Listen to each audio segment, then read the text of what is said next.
Welcome inside the Hall of Fame. I'm Booker T, 6-time world champ, 2-time Hall of Famer.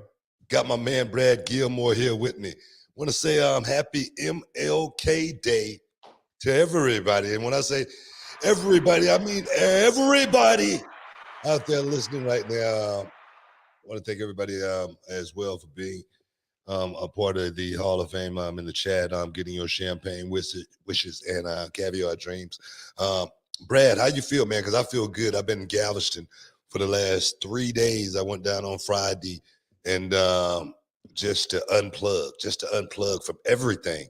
I zoned out on this new Marvel series called The Iron Fist. And so right now, man, I'm calm, I'm mellow, I'm relaxed, ready to get into what we got here today. But how you feel, man? I'm feeling good. Happy MLK Day to everybody as well. Happy 100th birthday to Betty White. Today would have been her 100th. I'm feeling good, Buck. I'm feeling well, nice and well relaxed. It was great. I got to watch football over the weekend, a lot of football. What football did you watch? I didn't see any. All I saw was a lot of blowouts, man. I couldn't even I couldn't get excited after the first, quarter or two. You might as well just shut it down. So in Dallas. Come on, Dallas. Come on. How you gonna go out like that? I mean, America's team no mo. I mean, come on. How you going? I mean, preparation is the only luck, man. They need a new coach. They need something. Dallas is continuing but here's the thing. I don't even know why we put the Cowboys on a pedestal anymore. I mean, I think we're literally living on the glory days of the Dallas Cowboys. I mean, when was the last time that they had a really, really, really serious deep run into the playoffs? It hasn't happened in well over a decade. And I have a feeling it's going to be another decade before we ever see them in a conference championship game. I don't know. You know what, man? I look at Dallas as being they're still America's team to me. Okay. But why? What have you done for me lately? Tradition. It's tradition. That's all it is. That's what makes them America's team. The Dallas, what other team in the league got a name like the Dallas, like the Cowboys? Cowboys is a great name. That's what makes them America's team right there. What, the Patriots wouldn't count as America's team? Sounds pretty American to me. That's true. But back in the day, man, the Patriots, they didn't win nothing. The Patriots did not win anything until Tom Brady came along. Right. And that seemed like not that long ago. But now, man, Dallas Cowboys, they definitely are still America's team. Dak Prescott is a guy that I got a lot of faith in. I don't know if he's going to ever win the big ticket or anything like that, but this kid, he's good. But one thing about that game, man, it's about every piece of the puzzle. Every piece got to be working right. You look at certain teams like Tampa Bay right now, and those guys look like they are the best team that we've ever. They look like the Patriots. They look like seriously. They look like the Patriots of a couple of years. Well, they have one thing really in common with the Patriots, very similar. A guy named number 12, Tom Brady. Just go to show you how good one guy can make a team. Yeah. How one guy could pull a team together. That one guy thought he could get Antonio Brown on the same page. And for a while, he He did. did. You know, so it definitely is proof in the pudding as far as someone like Tom Brady being able to will a team to victory. And Dallas definitely they're gonna have to figure it out. That's all it is. They're gonna have to figure it out. And you don't fire the players. You know what I mean? Normally, when the firing starts, it starts on the coaching staff. So I think that's where you're gonna have to start. Well, I think 7 coaches have already been released, including the Texans head coach, already released after 1 season with the team. Good. I mean, yeah, did a whole bunch of nothing. Deshaun Watson's still out there, and now there's talks that he might return to Houston. I mean, he hasn't left Houston. Look here, bro. Let me tell you something. Deshaun Watson, I said it. How many years now? It's been 2 years. Second year. This second year, right? I think it's the first year. It's the first year he's been out. It seemed like the second year. It seems that long. I swear, it seemed like it's been a long time since we watched Deshaun Watson, go out there and do his magic on the field. We thought this guy was definitely going to be one of the all-time greats that had come through Houston in the quarterback position. But I'm gonna tell you, man, that scandal that this dude is in, he's gonna have to spend a whole lot of money to get out of it, and his reputation is gonna be tarnished for forevermore. I don't care how much he have to pay, how much I don't know. I don't care if he does get out of it. His reputation is going to be tarnished, and any team that picks up Deshaun Watson, even Houston, is going to be under a lot of scrutiny. Every question from the reporters are going to be about Deshaun Watson in his case. And one thing about it these days, just like Antonio Brown, a guy who I thought I thought he should be exempt from stepping up to the podium. Someone like Deshaun Watson, he's going to have to answer questions. And those questions are going to be hard questions. And I don't think any team is going to want to deal with that. I said we may never see Deshaun Watson in a football uniform ever again. And it looks like, I mean, I don't know what the legal status of any of the cases are. It is a shame that if he perpetrated these crimes, that we cannot see somebody put his athletic gifts to use on the gridiron, nor should he be able to. But say he does get expunged of all accusations and he's free and clear. You are right. It's a scarlet letter that will always follow his name. And I think as a team, as in a front office, you do have to think about those things. Although in the NFL, they really do look past a whole lot to put players on the field. Yeah. It's not like the NBA to where, or the Major League Baseball for that matter. If you have a scandal in the NBA that's that serious, you're not getting picked up by any team. Nobody's going to want to touch you. I mean, Carmelo Anthony, they just say he was hard to work with and he couldn't find a team for a year and a half. You know what I mean? Like, let alone any accusations, right? So I think for Deshaun being in the NFL, his prospects are better to end up on a team than if in any other professional sport. But I don't know. I think that we're going to see a lot of flux. Russell Wilson's talking about wanting to get out of Seattle. Is Dak the guy? Would you make a trade for Dak, for Russell? I don't know. There are a lot of possibilities out there. The NFL is getting more interesting. I have to ask you this, though, last thing on football. Who's going to win the Super Bowl if you had to pick right now? It's hard to pick against New England, man. It really is. It really is hard. I mean, not New England. Tampa Bay.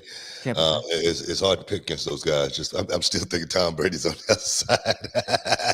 Me too. No, seriously, just because nothing's changed other than the uniform. But Tampa Bay, man, they look strong, man. They look so strong as far as being in sync. That'd probably be the right word to use. Those guys seem to be in sync with each other. So it's hard to bet against the champs. I agree. I think Tampa Bay is almost what I just called them. I think Tom Brady and Tampa Bay is going to go all the way. Aaron Rodgers, if they get to that matchup in the conference championship, will be interesting to see the Packers versus the Bucs. We saw it last year, and the Bucs came out on top. Can Tom Brady go 2 for 2 with one of the other best quarterbacks in the league? We'll find out. But I'm with you. I just don't see anybody beating Tampa Bay. I just don't see it. Yeah. And what another story that would be. And I'm sure Bill Belichick would be kicking himself for letting go of Tom Brady. Because you know who Bill Belichick is without Tom Brady? Bill Belichick. Bill O'Brien. No, it ain't that bad off, bro. That Patriots still doing work. They are doing work. They still- Alabama was doing work this season, but we had Bill O'Brien. You know what I mean? Calling the offense.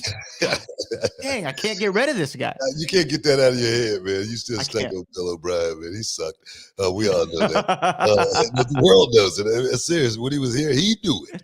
But he was like, man, I'm getting a check. I'm happy. And like I say, coaches in the NFL, man, they get fired from one job and they go to another one.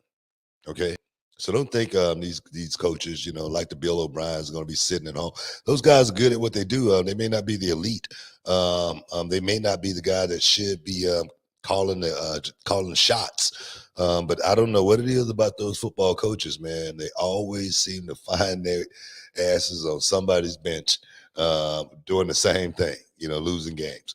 But that's the nature of the business. We got a lot to talk about. We got to take a break. We got a lot to talk about the Cody Rhodes situation. Cody is a free agent now, so to speak. Mustafa Ali, he asked for his release from WWE, as well as friend of the show, Mike Jackson, is going to be stepping back inside the octagon, as well as the Kobe Covington versus Jorge Masvidal fight just got signed. We got to talk about that as well. So, guys, stick around. You're in the Hall of Fame. We'll be back in a minute. Being accompanied to the ring by Booker T from Houston, Texas, Gaspar Hernandez. It is Gaspar Hernandez versus Diego de la Cruz. If Diego's smart, and remember, guys, this is a former tag team champion, okay? Diego is a great competitor. He should have a... Oh, my goodness! Well, I spoke too soon. Oh my goodness, and you see Booker T giving instructions, almost coaching Gaspar Hernandez. That's unreal. Diego, once again, a tag team specialist, man, but right out the gate, Gaspar just took him right off his feet. I mean, what a vicious clothesline. Oh my goodness. Oh my God, no. Oh my. I think I can speak for everyone here, especially with the experience. That hurts. Booker T just signaling to wrap this up, Kirby. Absolutely. He's just directing traffic out there. It's now Gaspar. Oh no. Here he goes. Go for a run. Oh my gosh. That's it. Oh my God. Wow. Wow, gentlemen. That's all I have to say is wow. Oh my goodness. Or actually, to put it in terms that everybody might understand.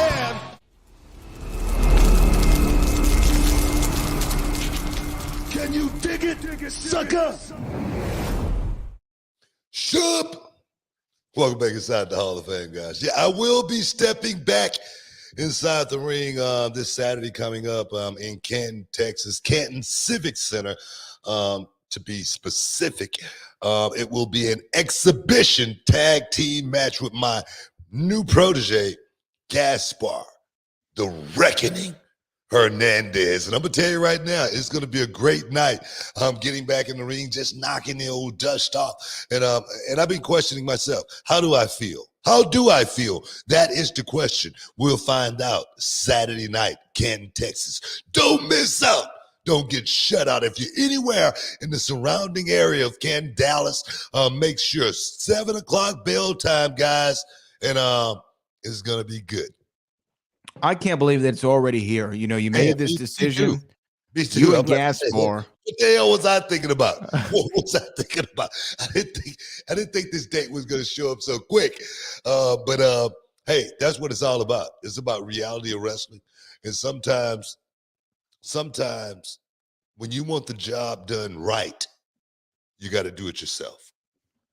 I hear that. You know what's interesting, though? I think that, and maybe everybody can relate to this. I know, like, certainly as somebody who's in entertainment, you can relate to this because you just exhibited it right there. Like, when you agree to do something and then the day gets there and you're at the venue or you're sitting there getting ready to boot up your laptop to do whatever show you agreed to do or what have you, and you think to yourself, why the hell did I agree to do this? Yeah. Why did I get myself in this position? I find myself thinking that more often than not. And then when it starts or when I start working on it, I feel better. But I remember Daniel Craig, the guy who played James Bond, the last run of him, before his last movie, they asked him, "Are you ever going to do another James Bond movie?" And he looked at the glass that was in front of the table. He had a little glass of water. He said, "I'd rather smash that glass and slit my wrist than ever do another James Bond movie." Right? A year later, he was filming his last James Bond movie. But so you eventually come around. But it's this Saturday. You're doing the ring again. Last time was 2020, February of 2020, almost 2 years. So the first hiatus was from 2000, I think 12 to 2015. Yeah. Right. So that was like a 3-year hiatus. Then you went from 15 to 19. That was a 4-year hiatus. Now you went from 19 to 21 year, 20 to 22, a 2-year hiatus. Yeah. Time off is your worst enemy. So I'm trying to, make a little, little shorter time span this time, just so I don't know if the wheel's going to fall off. You never know when the wheel's going to fall off. I was just walking up the steps here to come film the show. And I got to that almost the top step, and I had a burning pain in my knee. For no reason. I'm like, oh no, don't let this happen. What's going on here? But my thing is this, man. I don't have any itch to scratch as far as professional wrestling goes or anything like that. But one thing I think about all the time is my company. I think about Reality of Wrestling. I think about my company. I think about sometimes, you got to draw a house. You may have to put your boots back on. Sometimes I think about man, going out there and showing my guys how it's really supposed to be done. If I could do that, I think it's my job to still go out there and show my students, what I think this thing is really about. And if I can still do it from a perspective to where they can learn from it, I'm doing my job. More importantly, this match is about reality. It's not about me. This match is about Reality of Wrestling and drawing more attention to Reality of Wrestling and making Reality of Wrestling the biggest independent wrestling company we can make it. Seriously, that's what this thing is all about. But on Saturday in Canton, Texas, at the Canton Civic Center, I mean, what's going to happen to your opponents? I'm gonna get hyped up. I already know that. I'm very confrontational. I was on the golf course maybe 3 weeks ago, and I want to beat the hell out of this guy just because he was playing too slow, and he had his wife with him. I'm like, man, you can't leave your wife at home for a minute? I'm just playing. I know Shamil listening to the show, and she probably about to go crazy. But no, man, I know how I am. I'm always looking to test myself. I'll pull the jump rope out just to see if I can knock out 100 straight. I'll set myself up for push-ups just to see if I can knock out 50 to 100 straight.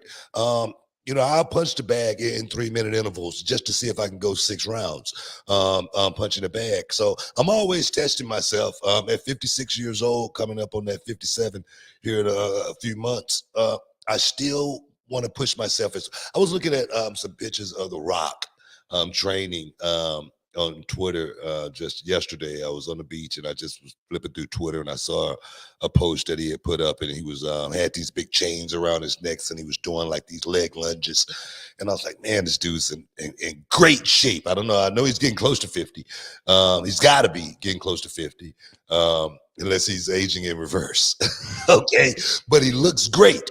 And I'm going to tell you right now, that does not happen without a lot of hard work going into. I remember when I first started working out as well. And I remember one of my buddies, it might have been one of my cousins.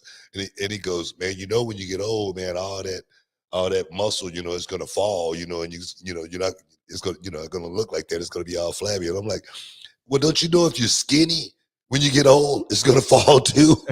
So what do I have to lose? But I'm going to try to fight it as long as I can. Okay. How about that? So my thing is lifting for life, baby. It's all about putting the work in first and foremost, and pushing yourself as far as you can go. I had a long, I'm going off on all kind of tangents here. Go for it. Sure, show. I called a guy up last week to come look at my flower bed in the back and to cut the yard and whatnot because, we've been in the winter season. Grass don't grow as quick, but kind of growing up enough to where I say, man, I need to get it touched up, just because I like my yard touched up.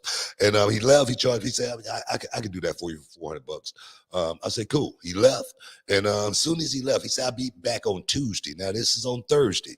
All right, so I got to wait till tomorrow before he actually get here and start his work. But I went back there and I started looking at it, and I'd be damned if I wasn't outside working in my yard for 3 hours straight. I don't know, but just because I felt like I could still do it. And that's the one thing about myself. If I could still do it, I want to know that I could do it by actually participating. And I was sore. I was beat down. I was bruised, battered, and torn. But it was worth it.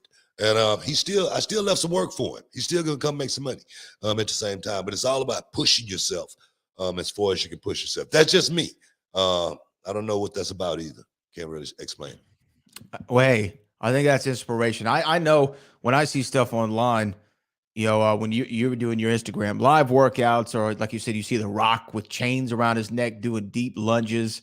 You know, that man's got more muscles. And what was Jerry Lawler's line? He's got more muscles in places than most people have places. What does he say? Something I can't remember.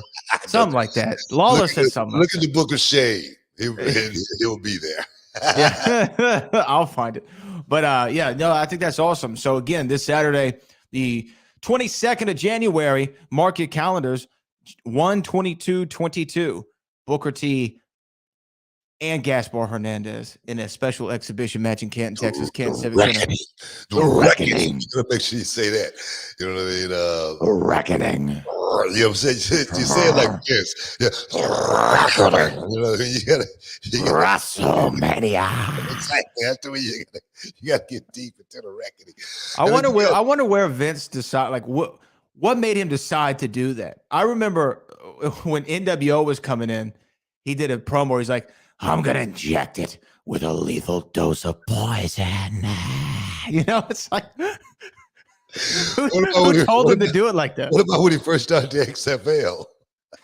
This is XFL.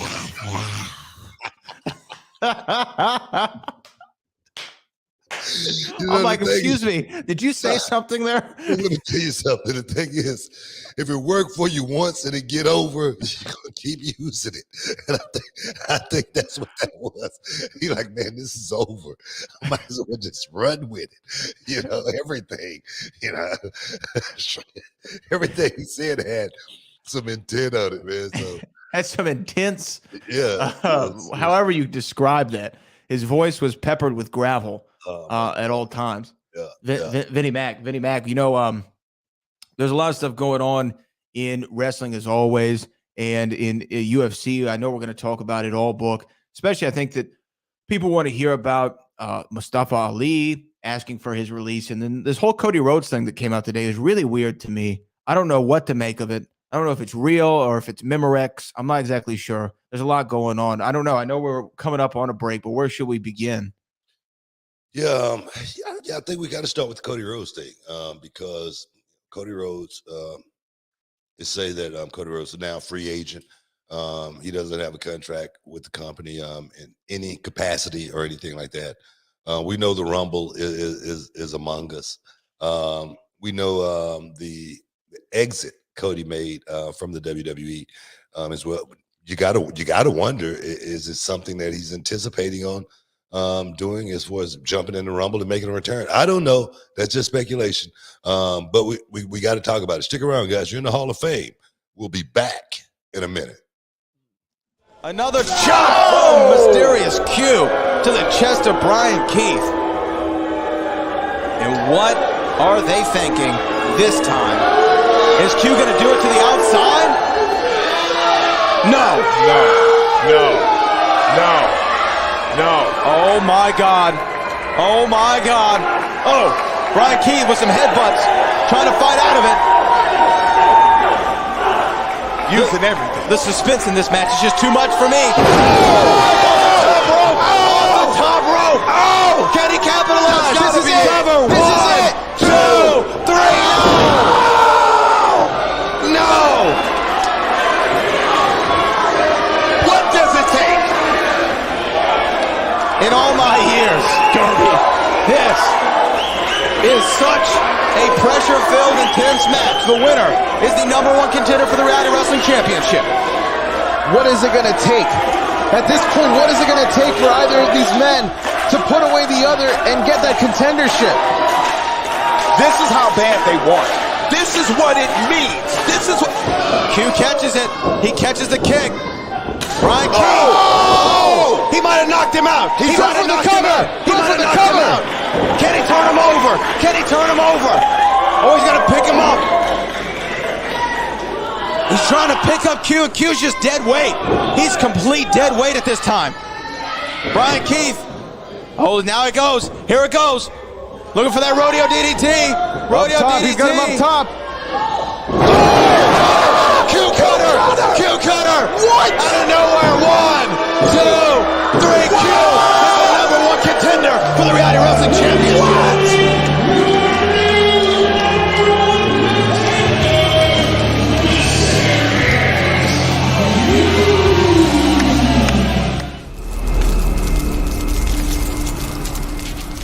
Can you dig it, sucker? Shoop. Welcome back inside the Hall of Fame, guys. Cody Rhodes is now a free agent. What do you think about that, Brad? What do you think? First of all, do you think this is what we call a work? Do you think this is something that's real? What's your thoughts? This came out, I don't know, maybe a couple hours ago, according to Sean Ross Sapp at Fightful.com, who normally does his homework. So I have no doubt that there's some truth to this. Now, how true is it? And what I mean by that is, did Cody say, look, hey, what if we just let this contract run? We'll let it expire, and then there's going to be all kinds of speculation in the Royal Rumble, rumors. We keep some heat on this thing, because right now he was supposed to defend his TNT title a couple of weeks ago against Sammy Guevara on their TNT Battle of the Belt special. He had to pull out due to, I believe, COVID. He and Brandy contracted COVID-19, seemed to be okay. Dustin took his place. There's an interim TNT champion with Sammy Guevara. So there's a lot of interesting things coming from a story standpoint that lead me to believe this almost might be like Brian Pillman-esque, right? Let me out of the contract for real. Maybe he goes to the Rumble, and then comes right back on AEW television the next night. I don't know what is going to happen, but I do believe there's some legitimacy to it. It could be as simple as the original contract has expired and the new one just hasn't been notarized yet. So for the couple hours that it is, he's a free agent. I'm not exactly sure. When you heard this, what did you first think? Well, I just thought it was some, another news site printing something that perhaps wasn't true or was true in a certain aspect. But like you just said, it may be a technicality or something like that. Like he's technically a free agent, but not really. Yeah. I'm thinking something like that. But am I, the first thing I'm thinking, well, Cody, he's not going to leave AEW. Not right now. I think I heard Cody talking about his injuries not too long ago, and he was saying that, of course, he doesn't have a lot of years left in the business, but I would suspect that Cody would have at least 3 to 5 left if he wanted. Even if it was just him pushing himself to actually do it, I think he could pull that off. But for him to be a free agent, it has to be something bigger than professional wrestling for Cody to walk away from it, because it's in his blood. It's in his DNA. So if Cody is not performing inside of a squared circle, maybe it's something bigger than what we actually know or actually thinking right now. And whatever it is, hopefully it's on a positive note. Yeah. It's interesting because it didn't say that I heard that same interview, but it didn't say that he requested his release or anything like that. It's just the contract is expired. Now, I know that can happen. I remember famously WWE let The Rock's contract expire one time, and it just hey, we forgot that this was the date that it came up. We didn't get the new one out to him in time and the contract expired. And then they had to go back in the negotiations, do whatever. It could be something like that. Cody Rhodes is a founder of AEW. Yeah. I mean, here's the thing. There's two things that made really AEW possible. It was Cody Rhodes leaving WWE and really starting a fire on the indies with that list that he came out with. He was the talk of pro wrestling. Cody Rhodes was the talk of pro wrestling.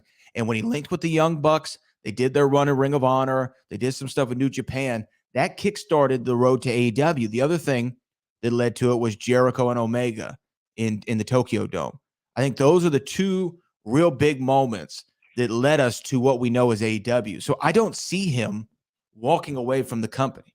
I don't see him saying, oh, yeah, I want to go back to WWE, especially after all the shots that he's thrown over the last few years. I'm not saying that he wouldn't be welcome back, but I don't think that would be on his mind. However, how awesome would it be if he was able to find a way into that Royal Rumble and have that moment?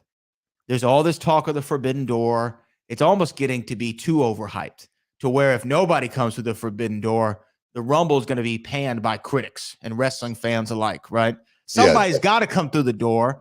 And if they can, and what if it's not even Cody Rhodes? What if it's Stardust? Have Stardust come back for a night? I don't know. Let me tell you something, man. Let me tell you something. That's wishful thinking, okay? Stardust? That's not going to happen, okay? No, That's not going to happen. I'm throwing stuff out there. Just letting you know, that's not going to happen in a million years, okay? So let's not get people hyped up about... Let's save this clip, because if it happens, I'm going to look like a genius. I tell you what. Let's save it. This happens, man. I'm buying lunch for the next year. Okay, sounds good. I'm serious. But if it doesn't happen, the inverse is not true. I'm not going to be buying any lunch. No, man, I just don't. I don't see it happening. I just don't see any AEW activity in the Royal Rumble or anything like that. There again, I could be wrong, but I just don't think something like that's going to happen right now at this time. AEW is definitely on their own wing right now, and they're doing their own thing. And I just think something like that would just muddy the waters like crazy. The fans would lose their mind more than anything. Cody Rhodes stepping back inside of a WWE ring, as you said, as Stardust, which I don't know if you know what Cody really thinks about Stardust, but he wanted to get that gimmick off of him in the worst way. And he went as far as leaving the company to actually get it done. So I don't think you want to, backtrack and, try to, recreate that thing, because you can back yourself in a corner. And then, like you say, one night, and then he's back with AEW. We see how these rabid fans are, AEW fans are, about saying anything good about WWE. They want to jump all over you. It's a crazy world right now. It's like the left and the right. It really is. WWE and AEW, literally like the left and the right. You piss one off. If you say one, you say something, you tick the other. It's crazy. So for right now, I'm going to sit on the sideline and see exactly what's going to happen in the Rumble. Me personally, like I say, the one person I do hope that Forbidden Door opens up for, and that's Moose. And my thing is, I don't want people to take this the wrong way. All right. What is Moose's real name? I don't know. What is it? I'll look it up. Let me look it up. Look up Moose's real name, because we got to get that damn name off of him. Because what, Moose? Yeah, because I like Moose. All right. But Moose is not a champion's name. So so this is what it says on according to Wikipedia, and I might say the last name wrong, so forgive me, but his first name is Quinn, and it looks like Ojinaka. Quinn Ojinaka. That's a championship name. All right. Ojinaka, booyah. I don't know his background. I don't know where he's from. What does it say? I'm looking up right now. Let's see. He's from Seabrook, Maryland. But, that doesn't really tell us a whole lot. How the hell did he get a name like Ojinaka? I don't know. Let's see. He's of Nigerian descent. See, that's what I'm saying, man. Quinn Ojanaka, for me, just Quinn, the mighty Quinn. You feel me? Moose is one of those names I talk to about with my students all the time. It's something that you got to live with throughout your career. Every time you find a gimmick and whatnot, it's going to follow you throughout your career. And you want to make sure you build your career around some substance. It's got to have a foundation, and that foundation is going to be, who you are first and foremost. And I say that because, like I say, Cassius Clay sounded good for the heavyweight champion, but Muhammad Ali sounded so much better to me. You know what I mean? So I just think Quinn Ojanaka sounds so much more championship-like for me than Moose. I know I'm going to get a lot of heat for that. I know people are going to say, oh, well, he's Moose, and that's, what he's been going. I understand that. But I'm thinking about the champion in Quinn more than just, him being looked at as a Moose, a big guy. All right. So that's just my opinion. I could be wrong. I also said Elix Skipper should have been the skipper of Elix. And I still think he would have got over if he would have been the skipper of Elix, because the skipper of Elix was from everywhere. He was from all over the continent. You know what I mean? So that's just my opinion. I can be wrong here, but Quinn Ojanaka, I could buy that all day. There's definitely something to the championship name thing that you've said over the years. Even going back to, I remember Steve Austin talking about when he came into WWE, he was the ringmaster. And he said, I knew this sucked. I knew the name sucked. I knew the gimmick sucked. I knew I wasn't going to get anywhere with that. And he had to come up with his championship name, which was Stone Cold Steve Austin. And it got him to the dance, right? Shawn Michaels' real name is Michael Hickenbottom. That ain't going to work. It's not going to get over. You know what I mean? Shawn Michaels sounds like a champion. Championship name. Yeah. So there's definitely something to that. Moose, it definitely gets your attention. Like you hear this guy's name is Moose, you're like, what do you mean? Well, his name is let's Moose? go back. Let's go like back the guy to whose name was Cheeseburger. Remember that guy? Cheeseburger, yeah. Let's go back. Let's go back to one of my names, Cole. Yeah. Okay. Not going anywhere with that. Cole is not going to be, champion. That's not a championship name. Booker T, on the other hand, it's a championship name.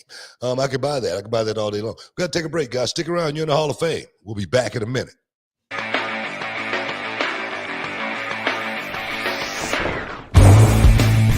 My name is Nathan Wasser, and I'm from Toronto, Ontario, Canada.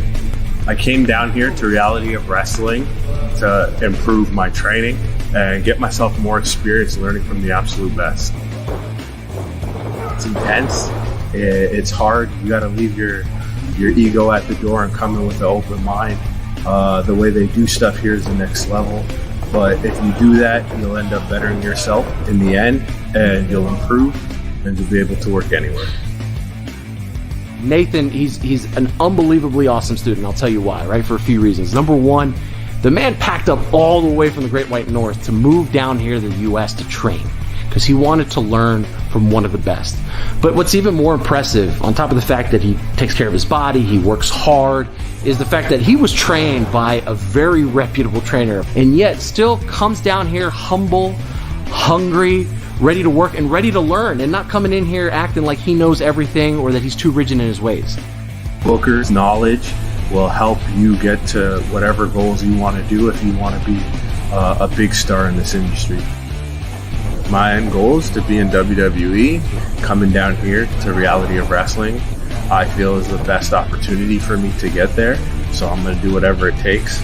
I can promise you, when you come to Reality of Wrestling, it will change your life. You will not regret it.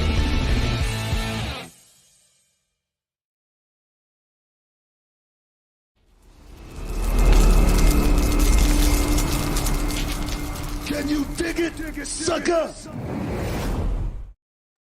Shoop. Welcome back inside the Hall of Fame, guys.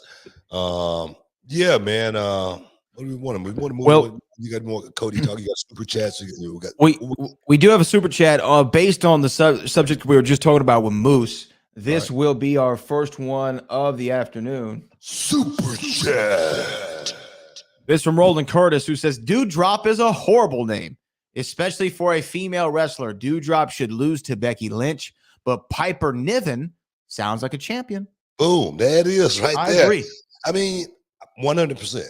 100%. I mean, that's exactly what I'm talking about right there. And there's no disrespect to anyone.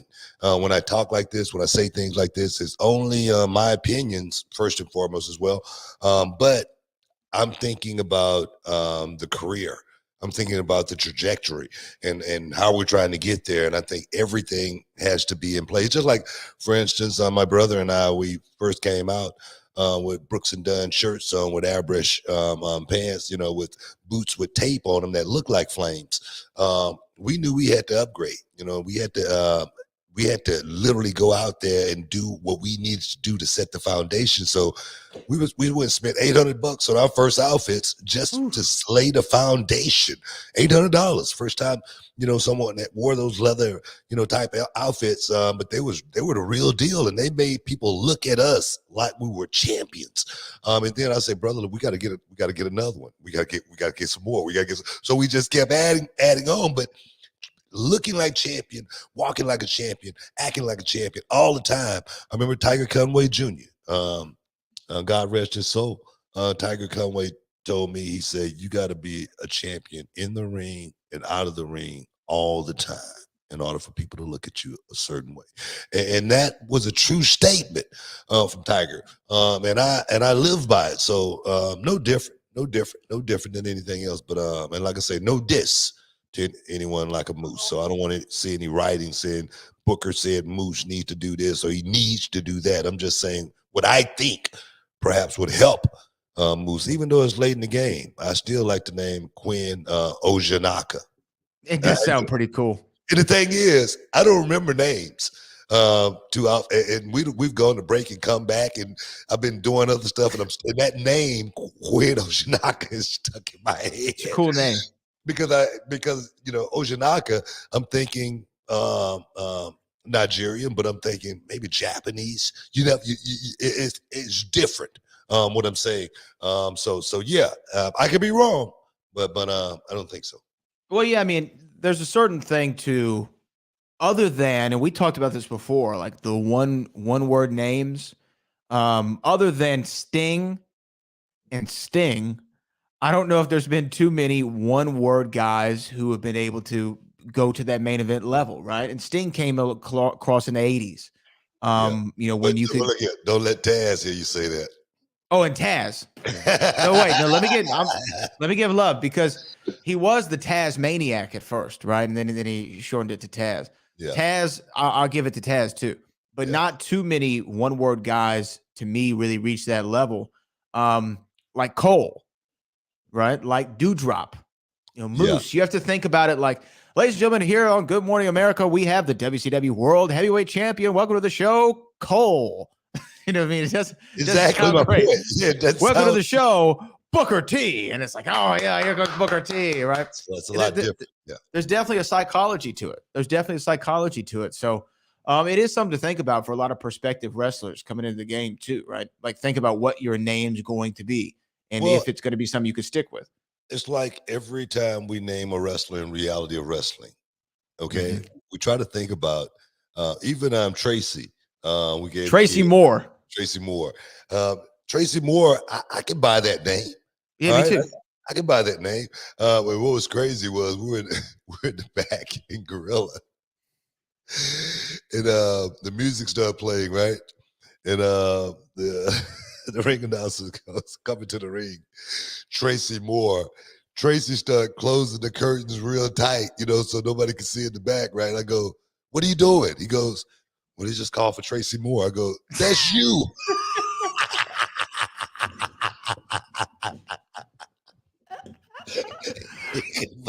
I forgot to tell him his name was Tracy Moore. Well, you know, it's kind of one of those things too, where I think we gave him his name like 20 minutes, 30 minutes before the show. We It solidified. might have been 10 minutes before. It might have been 10 minutes. And I you know what? I'm going to take that because there was an opportunity to tell him, but I was also trying to get to the commentary desk, and I said, he'll figure it out. You know what I mean? He'll figure out he's Tracy Moore. He's going to figure it out. Know it at all, man. He was wondering, who is Tracy Moore? And I'm like, I thought my match was next. exactly. I go, that's you.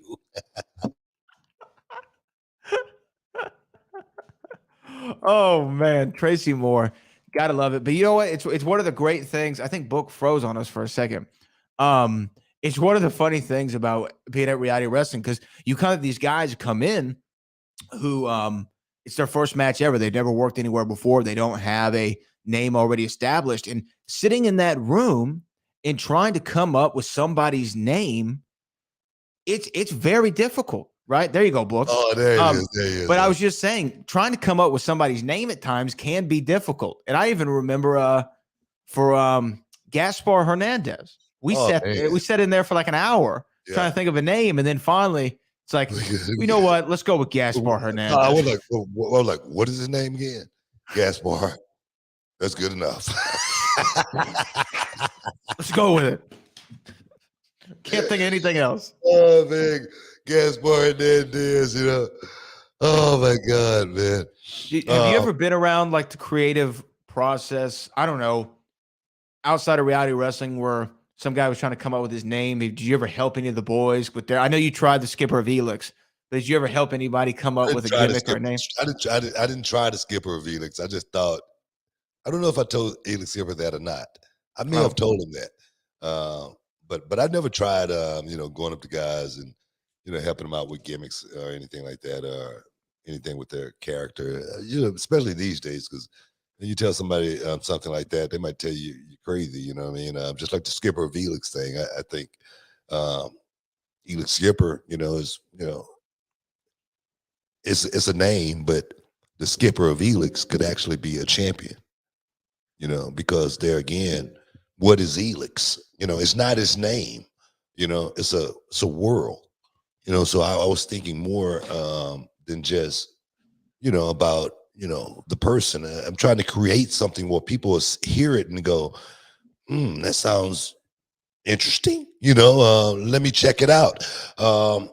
And that's what I think that's what wrestling is, trying to motivate people to move, especially to turn that channel. Don't touch that dial. One of those type of deals. But let's move on. What we got? Well, I will say people in the chat definitely light me up on the one word names because there's a lot of guys I forgot. Edge, Cesaro. Who's Shaniqua? I don't remember Shaniqua. Naomi, Rikishi, China, Jacqueline, Medusa, Sheamus. Man, I did whiff on a lot of these. So, Sable, Yokozuna, Christian, Test. Yeah, Christian was Christian. Yeah, Christian. He was Christian Cage on the Indies, but he was just Christian. Edge and Christian in WWE. Yeah, that's true. I whiffed on a few of them. I did. That's what I just wasn't thinking about the one. Kane, Undertaker. No, he's the Undertaker. Goldberg. I really did whiff on this one. Well, I gotta take this back. Well, but you might have whiffed on it, but all of those one-word names could be champion. Yeah. All of those one-word names right there, you could still look at like, man, that could be a championship name. Or you look at, just say, for instance, Kane, the world heavyweight champion. I could buy that. You know what I mean? Because just say, for instance, Kane and Cole, my brother and I, Kane and Cole. I would look at my brother as a totally different, feel as Kane than I would look at the, Kane as, Kane, just because of the gimmick, what he's trying to create there. So I don't know. Like I say, there's a lot of one-word namers out there that definitely championship. Hook is definitely one of the Hook's guys. a good one too. Raven, Goldust, Lita. I missed on a lot of these. I did. By the way, people were mad at Lita. Did you hear about this? For what? What'd she do? People are mad at Lita because, and I'm not even joking, people are saying, and I even saw someone in the chat talk about it already. She is taking up a spot from a younger talent in the Women's Royal Rumble. That's ridiculous. That's ridiculous. It's the stupidest thing ever. It's ridiculous. And if, Batista. the thing is, if it's a spot there, if it's a spot open and it was two people available, and one of them was one of the young talent on the roster and the other talent was Lita, I'm taking Lita. Okay? Because that young talent got plenty more years to actually build herself up to actually, make it to that point, to actually make an impact by stepping into that Rumble, opposed to just being in that Rumble. We know what Lita brings to the table, and that's eyes. Even though a lot of those eyes are going to be eyes from the past, but a lot of those eyes from the past make up a lot of eyes on the show. So me personally, someone saying something like that, Lita should not be in the Royal Rumble because she's taking a spot from one of the other 30 women. That's the second point. Taking a spot from one of the other 30 yes, relative women that's going to be in the Rumble. Okay, so that's the point right there. Relative is the question for me. I want somebody that's going to be in it that's relevant to being in there, opposed to just somebody being in there because I'm a fan. Okay, doesn't work that way. I'm with you. And there was a lot of talk about Lita was also in talks to sign with AEW. Yeah, before coming to WWE to make this work. It was actually, they were talking about building to her versus Britt Baker on pay-per-view, which would have been a very interesting match to see. Lita chose to, I guess, not sign. I'm not exactly sure why talks fell out, but she's going to be in the Royal Rumble, and you can see her on the 29th of January taking a spot from a young woman on the roster.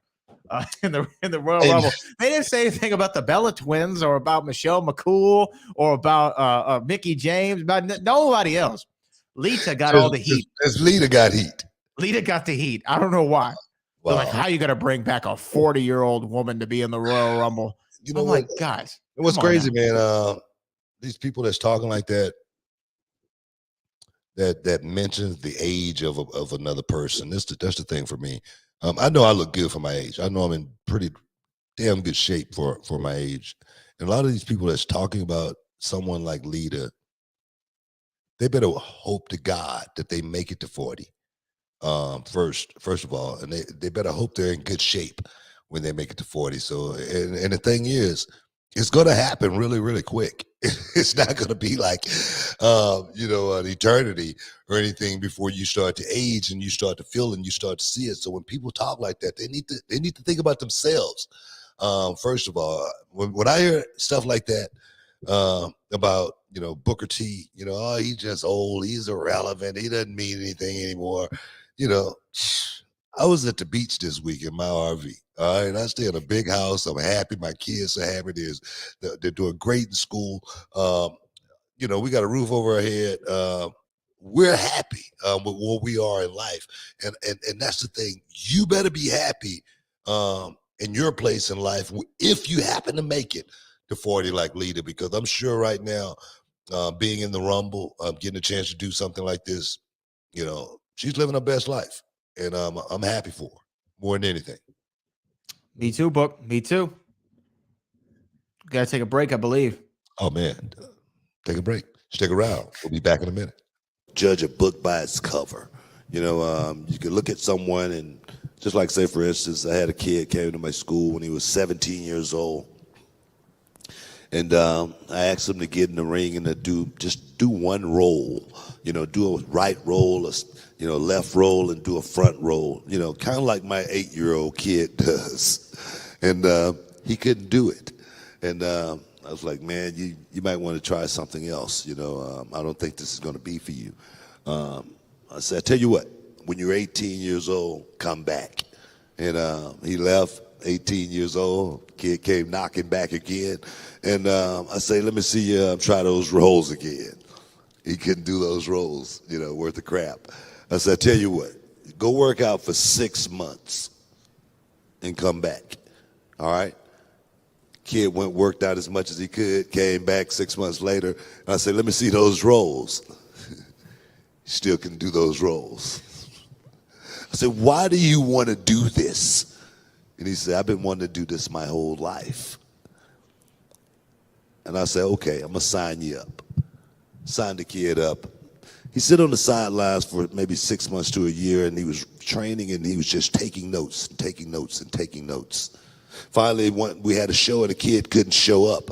And I said, hey, man, I'm going to put you in a match tonight. All right, just get in the ring. Let me see what you can do. He got in the ring. He showed me a little bit of something. He looked okay. Still couldn't do those rolls, okay? But he looked pretty good in the ring. Next thing you know, next show, I put the kid on the show again. He went out and did even better. Next show, he did even better. And it just started rolling after that. And he became the Reality of Wrestling champion. He was the champion for a year straight. Nobody could beat him. But he still couldn't do those roles. So I learned to say you cannot judge a book by its cover. Can you dig it, sucker? Welcome back inside the Hall of Fame. See, we got Super Chat, Brad. We do. Super Chat. This comes from Callie Toenail, who says, seems like WWE is struggling to get something going for Charlotte, hence the Rumble entrance instead of a match. It just seems she should have a match. Yeah, it looks like Charlotte's going to be in the Royal Rumble. Not the first time that we've seen a champion go into the Rumble to defend. You saw Roman Reigns do that. You saw Brock Lesnar came in as a WWE champion. I believe there's been a couple of other instances. I can't think of off the top of my head. Not unprecedented, but what do you think about it? Just think about it for a second, Callie. If you was booking it, if you was booking that Rumble, who would you put Charlotte against? That's the question. I think that's the question right now. Sasha, she's out from 4 to 6 weeks. Becky is in a program. You could, throw Naomi in there. And what do you throw her? What do you throw Naomi in there for? Just to have a match? Yeah. You find Bianca Belair and you say, maybe we can throw her in there. What do we do? Does she win or does she lose? I think we're in a situation right now, like we talked about a couple of weeks ago in the show, as far as a lot of the ladies, man, they're falling off, due to pregnancy, injury, whatever it may be. The WWE women's locker room was not even a question a year and a half, 2 years ago, as far as would we have had an opponent for Charlotte Flair at this time. And I don't think it would have been a problem back then, but now I think you gotta wonder, if you put her on the card, who do you put her against, and then why do you put her on the card against that person, and then what do we do in that match to try to keep that person over? And we know what we got to do with Charlotte. I think we got to figure out how we build that female roster up again, and make it as relevant as it was a couple of years ago, before we can even think about that. That's just my opinion. Yeah, I mean, you don't want to throw someone in there just to throw someone in there. I will say Royal Rumble historically has always had the matches that, the title's not going to change hands. They just kind of need somebody to work on pay-per-view. I mean, even going to Becky Lynch and Doudrop, and again, there's no disrespect to Doudrop. I don't think anybody sees her walking out the Raw Women's Champion against Becky Lynch at the Royal Rumble. I don't think so. Back in the day when you had Hardcore Holly versus Brock Lesnar for the WWE Championship, I don't think that anyone saw Hardcore Holly walking out the WWE Champion. It's kind of a placeholder match, something entertaining on the card because you want to have the champion on pay-per-view. I actually think this makes more sense for Charlotte Flair. This is more entertaining. What better way to build an actual story and an angle than within the Royal Rumble? It's been historically the best thing about the Rumble is not only do you have a built-in story for WrestleMania with the winner, you can create all kinds of other little things inside that story. We've seen it time and time again. So for Charlotte Flair, she'll find herself somewhere in that Rumble with the story that she's going to go on to WrestleMania with. Yeah. Like I say, it's definitely being between a rock and a hard place, I think. Just booking for the ladies right now because so many ladies have gone down, vacated. the Ruby Sohos of the world. It's a different landscape right now in the WWE for the ladies. And for Charlotte Flair, let's think about it for 1 second. All the ladies around the world in the business, Charlotte Flair, she ranks right up there with the best of them. She really does.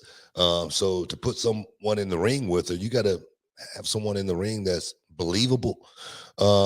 Perhaps that's where the forbidden door open. If Charlotte Flair was to, step into the ring, if that forbidden door was, open to where, just say for instance, one of these, Japanese stars were to, show up at the Rumble just to challenge, Charlotte Flair. For me, that's money. And I think that's where we're going to have to try to go in the future in order to get our talent in the company to a place to where we want them to be. They need more talent to work, and not just talent to work, new talent, not just new talent, good talent that people around the world knows as well that can enhance those guys as well. So I just think the motive of the strategy need to change as far as the game goes. That's the way I see the business going. I can see that. I definitely see that. We had another super chat here that I think gets into what we're about to discuss anyway. So this is from Super Chat. the Gav Noor. Who wouldn't want to see Nakamura versus Mustafa Ali? Mustafa Ali has been the talk of online wrestling community over the last couple of days because I believe yesterday he officially asked for his release from the WWE. Ali has been in the company for a few years now, has had some memorable moments as the leader of Retribution. He had a real nice run on SmackDown that looked like it was going to culminate with a WWE title match or a win against Daniel Bryan, and then fell out due to injury, and then we got Kofi Mania. Mustafa Ali, I believe, also started on 205 Live and worked his way off that brand to a prominent role. Most recently, had a new kind of I don't know if you'd say, would you say anti-American or a different America idea or approach that he was going with that seemed to be, abandoned for whatever reason. And then he's now asked for his release. He said in a quote on his Twitter, he said, "I have a message that is much bigger than my dreams in pro wrestling. Despite my best efforts, I will not be able to deliver the message while working with WWE. Therefore, I'm requesting my release from WWE." What do you think about Mustafa Ali and asking for his request for release? I saw the message. Okay. First of all, I saw the message that he wanted to be able to deliver to the world. As far as Mustafa Ali and his release, hey man, if you don't feel, happy somewhere, the best thing for you is to get up out of there. I think. But sometimes you could be not too happy, and if the check is right, you can look past all of that. Maybe the check wasn't big enough to make him happy enough to look past that. My thing, wanting to deliver your message to the world, the message that you want to be able to deliver. Just think for it. Just think for a second. Just think for a second. If you're a screenwriter, okay, and you might be a pretty good screenwriter, and you take it to one of these directors in Hollywood, and they look at it and they either tell you, "Man, get the hell out of here," or they take it and they might like it, but they might not like that idea for you. That's what this business is. Sometimes, bringing the ideas to the company, saying, "Hey, this is what I want to do. This is what I think could get over."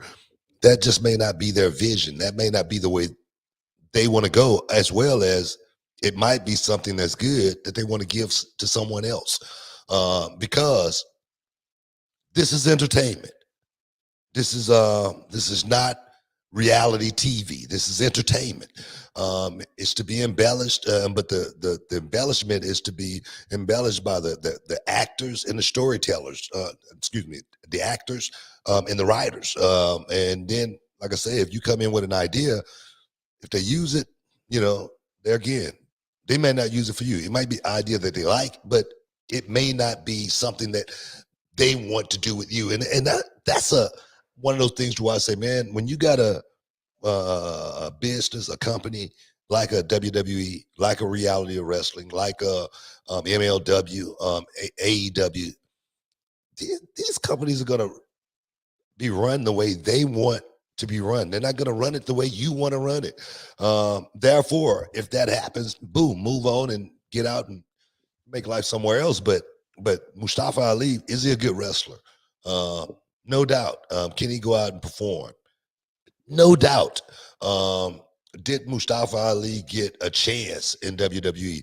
Well, he was there from 2016 to 2022. In between 205, Smackdown, the Retribution thing, he's done a lot. Did Mustafa Ali do the stuff that he wanted to do? Probably not. But you could probably ask 90% of the guys in this business, are they doing the things that they want to do? Like a Ricochet, and they're probably going to tell you, no, I'm not doing what I want to do. But hopefully I'll get there in due time. Hopefully this thing will work out, as well as hopefully if it don't work out, I'll make some good money along the way and think about what am I going to parlay this into next? Because there again, like the people talking about Lita and her age being 40 years old, this business is not going to last forever. You better figure out what's next. And I think Mustafa Ali, there again, that might be what he's thinking about. What's next, opposed to, man, do I just want to stay here and keep doing this? I would understand that. I think that you said it at the very beginning before you said anything else. You made several great points there, but if you're not happy somewhere, that's it. You know what I mean? Like you don't see it working out for you because you've been there long enough to know how it works. Just, hey, it's time to go. You know, it's time to go. There's no better sign than that.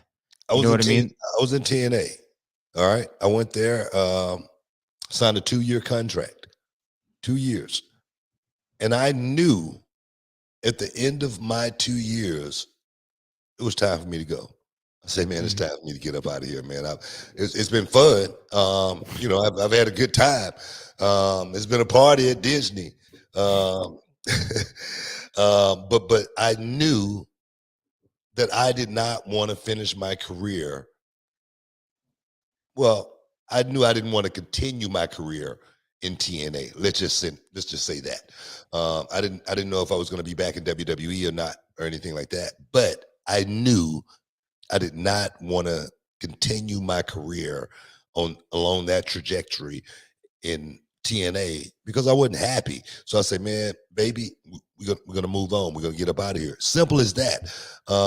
And look at me now. I'm still doing what I love doing, but more importantly, I'm happy doing what I'm doing. So hopefully Mustafa Ali will find a soft landing wherever he lands. I saw the vignette that he did. I sent it to you. Yeah. I don't know if you watched it. I saw it. I thought it was actually, pretty good work. I thought the character that he wanted to, deliver to the world, and I thought it was pretty interesting. Let's just say that. Would it have worked? Is the question. How long would it have worked? And there again, with a gimmick like that, you got. For someone like Mustafa Ali, who was talking earlier, and I hate booking shows or anything like that, you would have to put a title on him. All right, and that's the question. Which title does fit for Mustafa Ali? I would think the U.S. Championship, if that character was played the way he presented it, and it probably could have worked. It probably could have got some heat, but there again, it could have been looked at also as, man, I like this, but I like it for that guy over there, Jinder Mahal. Right.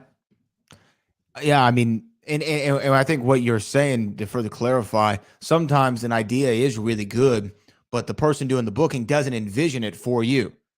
You know, they're like, hey, I really like that. However, somebody maybe who's the size of a Jinder Mahal, maybe we could do a world heavyweight title run with that, and then the gears start working. I've heard about that before, where people go and they pitch an idea, and then all of a sudden the idea is greenlit, but for somebody else. We got to take a break, man. We keep rolling over. We got to take a break, guys. Stick around. We'll be back in a minute.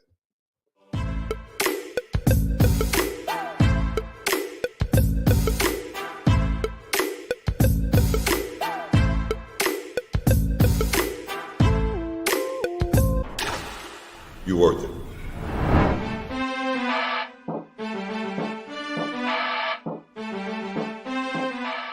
Walker Texas Ranger handles the bad guys with a roundhouse kick. I'm Jim Walker, Walker Texas lawyer. I handle the insurance companies with a roundhouse kick to the wallet. If you've been injured in a car, truck, or motorcycle accident, give me a call at 713-552-1117 or visit my website at walkertexaslawyer.com. You'll be glad you did. Why would you call anyone else?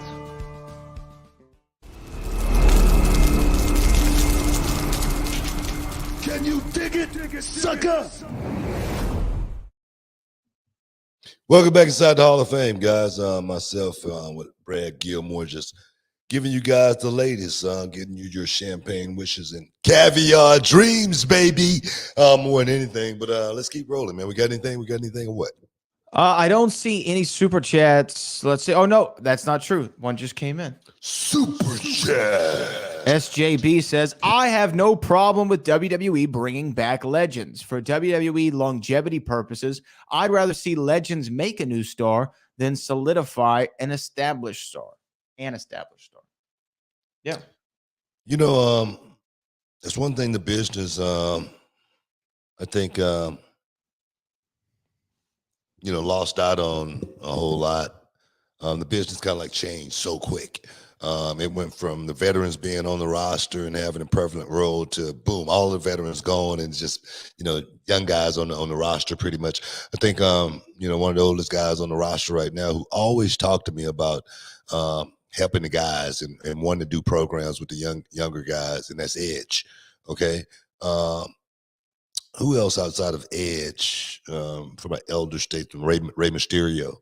Right. From an elder statesman's perspective, who else is in there right now?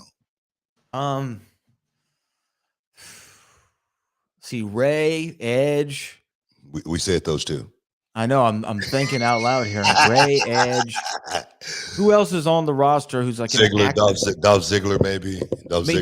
Guys like Dolph and Miz have been around a long time, and Kofi been around a long time. They're not like from your generation. Yeah. Like what I'm saying is, it was always a changing of the guard from guys like myself, Randy, to younger guys, and we were always somewhere around, even if we wasn't in the ring. And that was something that was always a staple in WWE. We lost, Blackjack Lanza not too long ago, and Lanza was one of those guys. Pat Patterson was one of those guys. Always were, making sure that we were doing it right. Always giving us those pointers to actually go out there and do it right.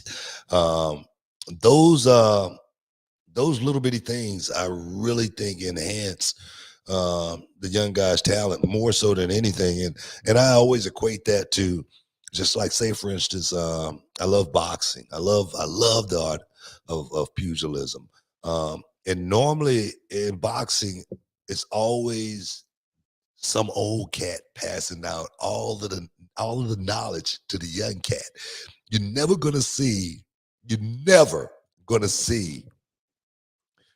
a trainer younger than a boxer. You're never gonna see that. The trainer is always gonna be older than the boxer. And that's for a reason. Because that old guy got so much knowledge that he could pass down to that young guy. I always say, man, Roger Federer, the greatest tennis player of all times, if a young guy that's playing that game don't think Roger Federer can help them in some way, it's a problem. Seriously. Yeah. So that's what I think when you got older guys on the roster or older guys, that's helping out. I really think they bring so much to the table, especially if they're thinking about the right things. And that's, the young talent in the company and us getting to a certain place. Yeah, I think that works every time. You definitely need legends. I mean, there aren't as many around who can work with the young talent on a week in, week out perspective as there was. Look, you're never going to recreate that 2001 to 2003 era.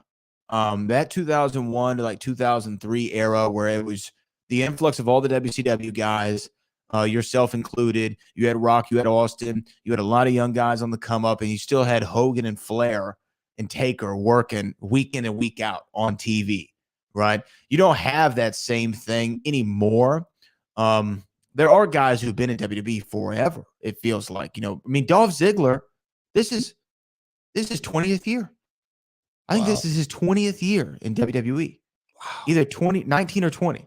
He's been around for a minute. So if you want to know somebody who knows the ins and outs, and you know what? Dolph hasn't aged at all, by the way. He looks almost exactly the same. He looks exactly the same. But I think legends are very important, especially if you want to bring some in. I can think of SummerSlam a couple years ago where they had Trish Stratus and Charlotte. I thought that was a perfect example of you're bringing this legend in, you're having a grade A quality match at a big event, and you're leaving the new star looking better than when they walked in. Yeah, because the legend's giving them the juice that they have left. Like, I'm going to give you my name value that I have left. And maybe this last match to make you look better. It's not for self-aggrandizement. It's for always the next generation. So I always thought that the main event Mafia, we never really got a chance to actually do that. That's what my idea was. That was what my thoughts were. Man, we got these young guys, man, that we could really enhance and bring these guys to another level. But more importantly, put the company on another trajectory where the fans actually see the young guys kicking our asses and moving up the ladder and becoming the new blood of professional wrestling, which for me is a storyline that it never gets old. It always works. 10 times out of 10 times it's going to work. Old line versus young line. We can promote that anywhere in the world. So I felt like when that didn't happen in TNA, that was one of the reasons why I was like so disappointed that we didn't get a chance to really, really create angles to where the old guys, it was time for us to, give these young guys their props and give them their respect and let them do their thing. And I just thought that story right there, man, it's right here. It's a no-brainer. It's a home run. All you got to do is just step up to the plate and hit it. And we didn't do that. But there again, I thought it was something that was a no-brainer that could have worked. I agree. We have another super chat here. Super chat. This is from Thunderwolf. Hey, Book. Hey, Brad. Do you think WWE is selling the company soon? Maybe that's the reason for all the releases. And if so, are they keeping it quiet? I don't know if they are. I wouldn't be shocked by it, though. Look here. I'm going to tell you something. If they were selling the company, they are going to keep it quiet. And the thing is, that's not something you want to go promoting to the world or anything like that, or even your employees. You don't want to bring morale down no more than perhaps it already is or anything like that, as well as it might be one of those things to where the sale might not go through. We got to keep this thing rolling. And the reason I say that is because last year, about this time, we were actually having a show, and we didn't know if reality of wrestling was going to, come out on the other side because the pandemic was kicking our butts. The rent was needing to be paid, and we were like, we don't know if this is going to happen for us. So I didn't tell anyone. The first time reality wrestling was about to go out of business, I didn't tell anyone that time either. We got a reprieve as well from my guy Hilton Koch down there at Hilton Furniture came through and helped us out, and boom, that kind of like gave us that extra burst that we needed. But I didn't tell anyone that the company was about to shut down that night. It was our final night at the Clear Lake Rec Center. I remember vividly. And man, everything changed for reality of wrestling that night. But we were about to close the doors, and I didn't tell a soul because I didn't want to. I was so disappointed in myself as being someone who really put so much into building reality of wrestling, and then to know that it was going to be lost, and knowing that all of my young guys, they weren't going to have a place to actually perhaps fulfill their dreams and live those dreams out. I felt so bad, man. I didn't know how to tell anyone more than anything. So yeah, if they are going to sell the company, I'm sure they're probably going to make a lot of money off of it, but it definitely would affect and change a lot of people's lives. So something like that, you're going to keep it close to the vest until you have to tell someone, I think. Yeah, I think also, if you go back to UFC, when they sold, you literally heard about it the day before it was announced. That's how close they kept a $4 billion sale to, right? They kept it super close to the vest. You didn't hear about it because, again, you don't want any public embarrassment. You don't want panic within the organization. And I don't know if they're selling. I don't think any of us do. There are things you can look at and say, oh, well, if they do, I see why they did this, this, and this. But I don't know. And to be honest with you, I don't know who could buy it and run it with efficiently without understanding it to its understanding the entirety of what is needed from wrestling. You went through this with WCW, right? I was just Jim Hurd or whomever. Yeah, I was just going to say that. You know what I mean? Company was bought. Ted Turner back in the late '80s, I think. And then you got a guy who's in broadcasting, but has no idea. I know I didn't see Ted Turner at any shows or any gorilla. Or in the war room coming up with angles. Ted Turner, I didn't see any of that. So he trusted someone to run the company for him. And that's one of those things to where, man, is that a good idea or not? Especially with the wrestling business, because this entity is different than any entity that you're going to ever be a part of. It really is. And you got to have people that really know what they're doing in order to make something like this. I've seen so many wrestling organizations, open and close. So many of them, open and close. Independents, open and close, because it's not easy to last 18 years like reality of wrestling. Stick around, guys. You're in the Hall of Fame.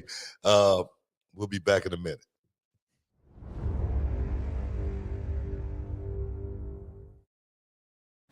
So when I think back of my time on the independents, I was there for a long time. I was busting my ass for 15 years on the independents before I made it to WWE. And for a long time, for I would say 95% of those 15 years, I had no idea if WWE even knew who I was, so I had no contact with them, no any kind of hope that I was going to make it here. I had hope, but I had no reason to believe that I would, except for my own belief in myself. But the independent was crucial in keeping that passion alive.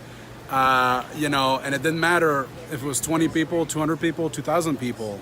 On the independent scene, you get to have this interaction with fans and the fan base that's unlike anything, the scope of WWE. We get to interact with our fans, but nothing like on the independent scene. You're out there selling your own merch. You're out there hustling, trying to make as much money as you can. And that whole experience really kept my passion for wrestling alive, even though I didn't know if it was going anywhere. I wouldn't be who I am without that time I spent on the independent. So it's crucial for anybody, I think, to have that time. Perfect.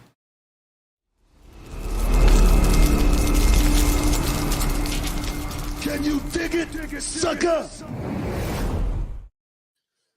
Welcome back inside the Hall of Fame, guys. I'm talking about UFC. Unless we got another super chat real quick. Oh, yeah, we do. Yes, we do. We have one. Take care of it real quick.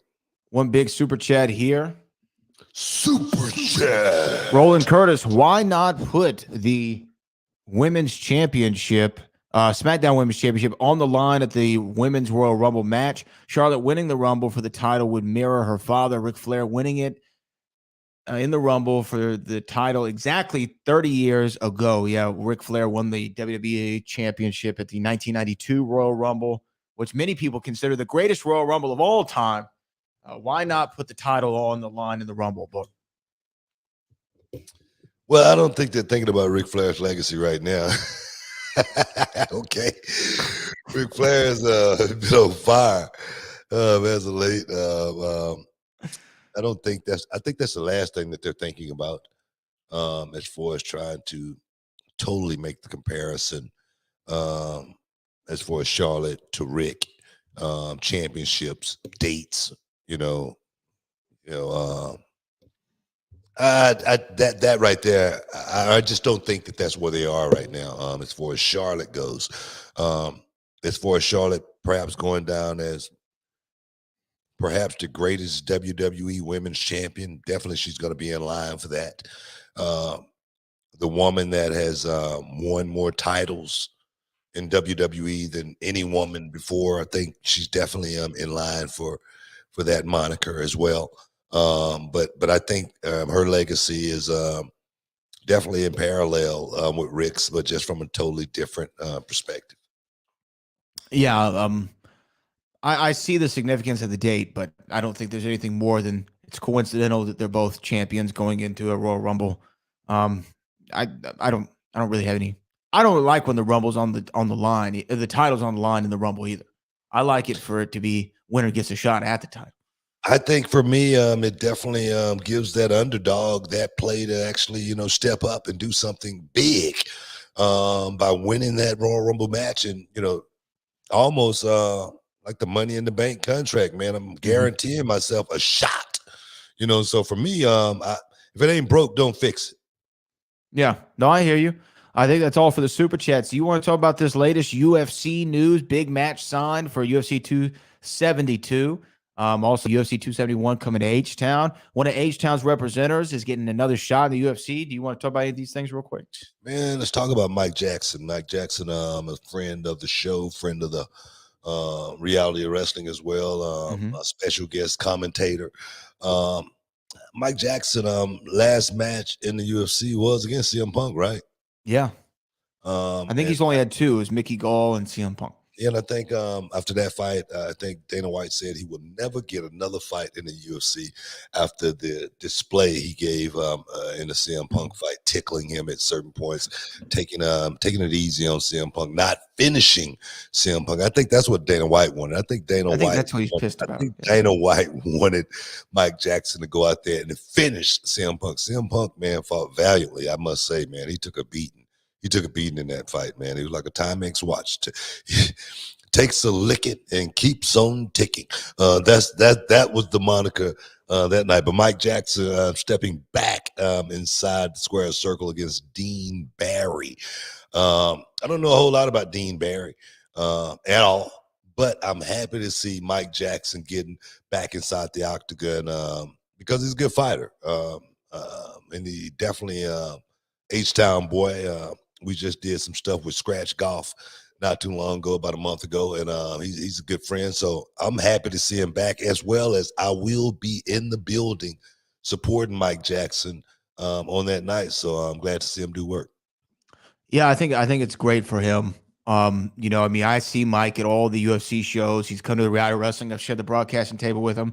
I think that got a bit of a bad rap for a CM Punk match. I understand from a certain perspective where Dana was coming from in just the regard of if you had the opportunity to finish him, try to finish him. But also, I believe Mike said on our show, look, man, this guy's been training. I don't want to go in there and just think that I'm better than him and start throwing wild shots just to try to get him out of there. I'm trying to get my first UFC win too. I'm going to play this thing safe, right? So I get that. The last thing you want to do is be the guy that the pro wrestler beat. You know what I mean? Overzealous, just running there. Being overzealous, yeah. So I mean, I definitely understand that. So I'm happy for Mike. I'll be supporting him. I'll put some money on Mike. Put some money on him. It might be some money I'm taking on that fight right there. Definitely. I'm thinking about his last fight. But Masvidal Covington, how you see? Come on, man. How you see this thing playing out? We got about a minute left. I like it. I like the matchup as a fan. Both these guys coming off welterweight championship losses. You and I were speaking on the phone earlier. And I don't know if you want to reveal the stipulation that you came up with, but it was a great idea. Oh, man, I for this like it. fight. From a wrestling promoter's perspective, both of these guys are coming off losses. And the thing is, it's one of those fights where I don't know if you got a whole lot of work left if you lose this fight. So I think it should be called a loser leave town match between these two. I think that would draw a rating. I think people really buy in to see it. You know what? Before we even get there, man, I know we got to get out of here. But did you see how much they charging for the Cyril Gunn Francis Ngannou fight? Oh yeah, I heard about this. What's the price tag? $100. Yeah, that's ESPN's decision, by the way. $100 to watch this fight. I'm like, what are they thinking? What the hell is the UFC thinking right now? $100 to watch the UFC pay-per-view. I'll be watching it. I'll be watching it for $100, but that's because that's how much my internet costs every month. Send me the link. I didn't say that. But that's what I'm gonna be doing. You just know I'll be calling you on that day. We got there it is. Clock just went off, guys. We got to get up out of here, man. I want to thank everybody for hanging out inside the Hall of Fame with me today, Brad. As always, I appreciate you. We'll be back, guys, on Wednesday, same place, same time. And again, happy Martin Luther King's Day. Be safe out there, guys. But right now, peace.